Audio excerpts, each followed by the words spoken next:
বাংলাদেশের সিনেমা বাজারে দুটো ঈদের যথেষ্ট গুরুত্ব রয়েছে। বছরের হিট সিনেমার বেশিরভাগই মুক্তি পায় এ দুটো উৎসবে।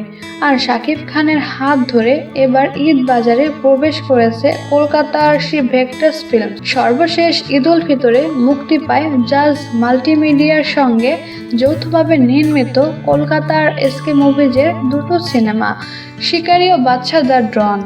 আধুনিক নির্মাণ, শাকিবের ভিন্ন ধরনের উপস্থাপন ও কলকাতার তারকা মিলিয়ে সিনেমা দুটি ভালো করেছে, তাতে ভাগ বসাচ্ছে ভেক্টরস।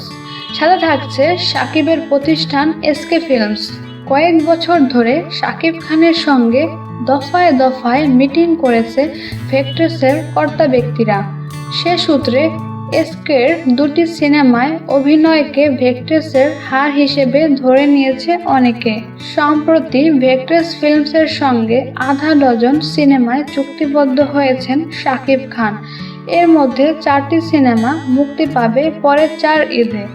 এর জন্য পারিশ্রমিক কোটি টাকার বেশি সাইনিং মানি পেয়েছেন শাকিব। একাধিক সূত্র জানায়, নতুন প্রজেক্টগুলোর কারণে সামনে 2 বছরে শাকিব খানের শিডিউল খালি নেই। ইতিমধ্যে একটি সিনেমায় চূড়ান্ত হয়ে গেছে। রাজীব বিশ্বাসের পরিচালনায় শাকিবের বিপরীতে অভিনয় করবেন সায়ন্তিকা। শাকিবের ভেক্টরস কানেকশনে হতাশ হয়েছেন দেশি নির্মাতারা। শাকিবের শেষ না হওয়া সিনেমার মধ্যে রয়েছে মা, পাঙ্কু জামাই, রাজনীতি, অপারেশন অগ্নিপথ ও লাভ 2017। ইতিমধ্যে তিনি হার্টবিট প্রোডাকশনকে love marriage tour signing money 15 লক্ষ টাকা ফেরত দিয়েছেন।